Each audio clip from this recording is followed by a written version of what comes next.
اللہ الرحمن الرحیم۔ اسلامی آئیڈیالوجی کا تعارفی مرحلہ جاری ہے۔ عرض ہوا کہ اسلامی آئیڈیالوجی اور اسلامی نظریہ کائنات جسے اصول دین کہا جاتا ہے، اس کا پہلا حصہ توحید کہلاتا ہے۔ اسلامی تعلیمات کا مرکز اور منبع یہی عقیدہ توحید ہے۔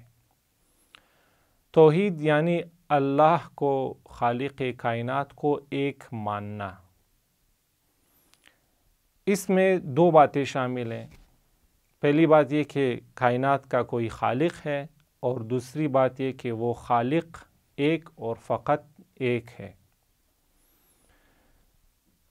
خدا کے وجود کو ثابت کرنے کے لیے ایک دلیل پیش کی اس ابتدائی مرحلے میں برہان نظم اور دلیل نظم کے عنوان سے، کہ یعنی کائنات میں موجود نظم سے یہ ثابت اور واضح ہوتا ہے کہ اس نظم کا کوئی ناظم موجود ہے جس نے یہ عجیب و غریب نظم ایجاد کیا ہے، پیدا کیا ہے۔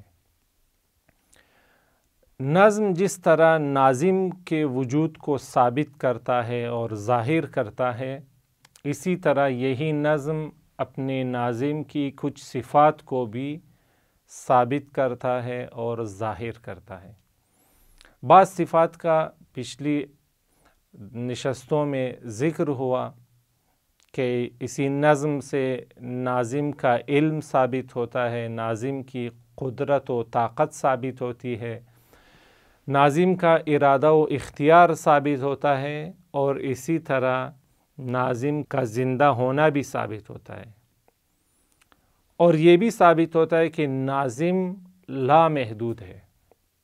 ناظم، کائنات کا ناظم یعنی خدا کسی جگہ پر محدود نہیں، خدا کسی آسمان پر محدود نہیں، بلکہ خدا ہر جگہ موجود ہے۔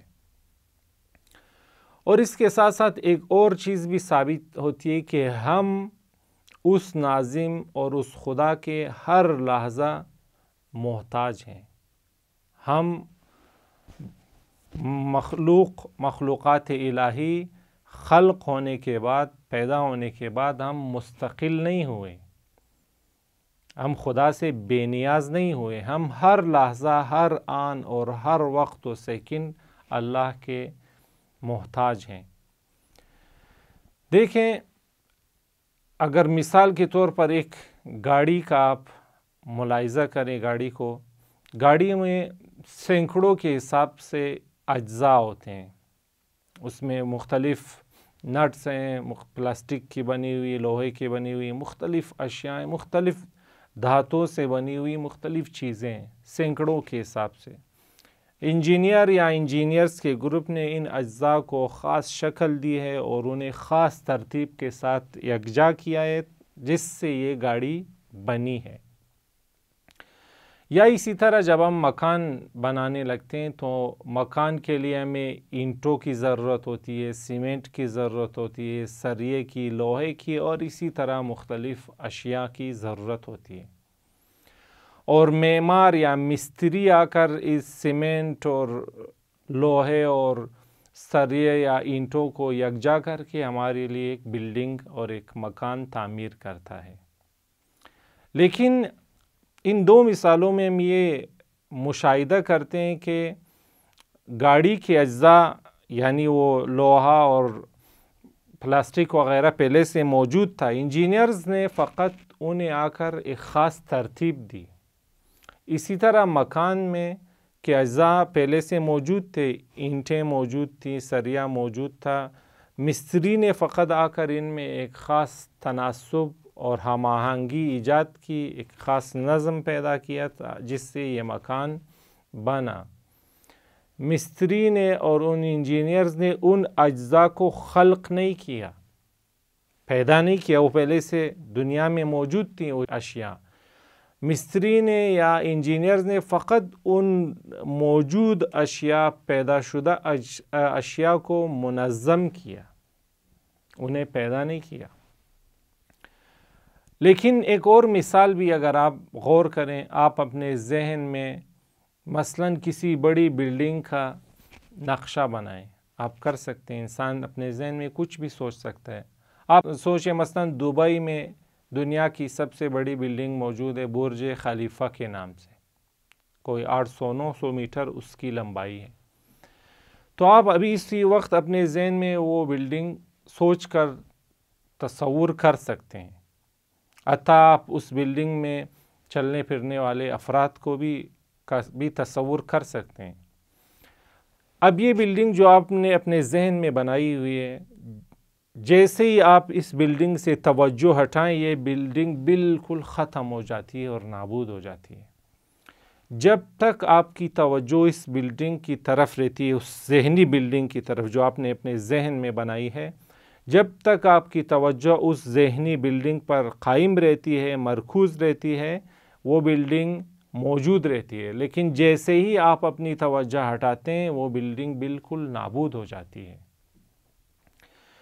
اس مثال میں اور اس مکان کی مثال میں فرق یہ ہے کہ مکان کی مثال میں جو مواد تھا، جو میٹر تھا، میٹیریل تھا، مستری نے وہ میٹیریل ایجاد نہیں کیا، اسی لیے مکان بن جانے کے بعد مستری سے بے نیاز ہو جاتی ہے۔ ابھی مثلاً اس بلڈنگ کا، اس مکان کا مستری ممکن ہے مر چکا ہو، لیکن یہ گھر اپنی جگہ پر قائم و دائم ہے۔ بن جانے کے بعد، بننے میں مستری کی محتاج تھی، لیکن بن جانے کے بعد اب اس کو مستری کی ضرورت نہیں رہی۔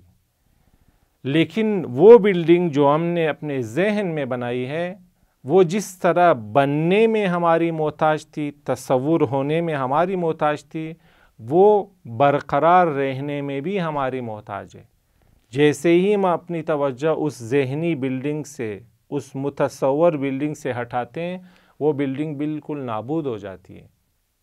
اس لیے کہ ذہنی بلڈنگ کی شکل بھی ہم نے بنائی تھی ذہن میں، اور اس کا میٹیریل بھی ہماری ذہن کا پیداوار تھا۔ اس کا میٹیریل بھی ذہن نے بنایا، اس کی شکل بھی ذہن نے بنائی۔ اس لیے جب تک ہماری توجہ اس ذہنی بلڈنگ کی طرف رہے، وہ بلڈنگ برقرار رہتی ہے، لیکن جیسے ہی ہم اپنی توجہ ہٹائیں، وہ بلڈنگ نابود ہو جاتی ہے۔ بس ان دو مثالوں سے یہ بات سمجھ میں آتی ہے کہ جہاں پر کسی شے کا میٹیریل بھی ہم بنائیں، یعنی وہ ناظم بنائیں، اور وہ نظم بھی ناظم ایجاد کرے، تو اس صورت میں وہ شے پیدا ہونے میں بھی ناظم کی محتاج ہے اور اپنا وجود برقرار رکھنے میں بھی ناظم کی محتاج ہے۔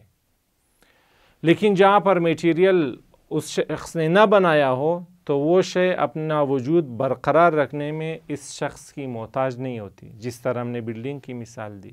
یا گھڑی مثلاً دیکھیں، وہ انجینئر جس نے گھڑی بنائی ہے، اب وہ ممکن ہے مر چکا ہو، لیکن گھڑی کا وجود برقرار ہے، اس لیے کہ گھڑی بنانے والے نے گھڑی کے اجزاء میں فقط تناسب اور ہم آہنگی ایجاد کی۔ اس نے گھڑی کے اجزاء کو خلق نہیں کیا، پیدا نہیں کیا، یہ اجزاء موجود تھے، اس نے فقط موجود اجزاء میں ایک ترتیب قائم کی، ایک ہم آہنگی قائم کی۔ اس لیے اب گھڑی بنانے والا اگر مر بھی جائے تو گھڑی کا وجود برقرار رہتا ہے، مستری اگر مر بھی جائے تو بلڈنگ اور یہ عمارت مکان برقرار رہتی ہے۔ اسی طرح مختلف اشیاء، چونکہ ان اشیاء کی بنانے والوں نے فقط ان کو شکل دی ہے، فقط ان کو ایک تناسب اور ہم آہنگی ان میں ایجاد کیے، ان کے مواد کو، میٹیریل کو ایجاد نہیں کیا۔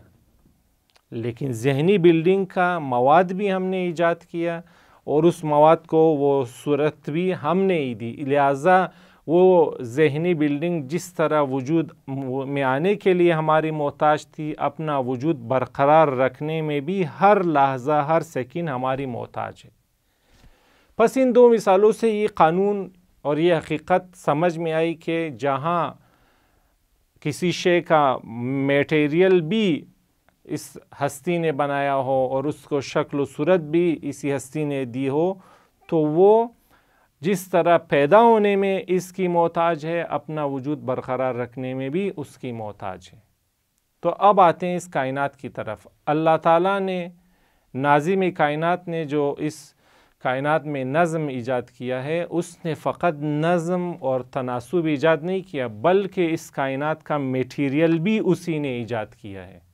ایسا نہیں ہے کہ ناظم نے فقط موجودہ اشیاء کو ایک خاص ترتیب دی ہو، ایک خاص ہم آہنگی میں ایجاد کی ہو، لیکن ان کا میٹیریل اس نے ایجاد نہیں کیا ہو بلکہ کسی اور نے ایجاد کیا ہو۔ اس کا میٹیریل بھی اللہ نے خلق کیا ہے، اور اس خلق کر کے اس کو خاص ترتیب بھی اللہ نے دی ہے۔ اس لیے کائنات کی ہر شے، ہر لحظہ خدا کی محتاج ہے۔ جس طرح وجود میں آنے کے لیے خدا کی محتاج تھی، اپنا وجود برقرار رکھنے میں بھی اللہ کی ہی محتاج ہے۔ پس دلیل نظم سے ہمیں ناظم کی ایک اور صفت بھی معلوم ہوئی، اور وہ یہ کہ کائنات کا جو ناظم ہے اس کی بنی ہوئی اشیاء اپنے وجود میں آنے کے لیے بھی اس کی محتاج تھی، اور وجود برقرار رکھنے میں بھی اس کی محتاج ہیں۔ یعنی ساری کائنات ہر لحظہ، ہر لمحہ خدا کی محتاج ہے۔ والسلام علیکم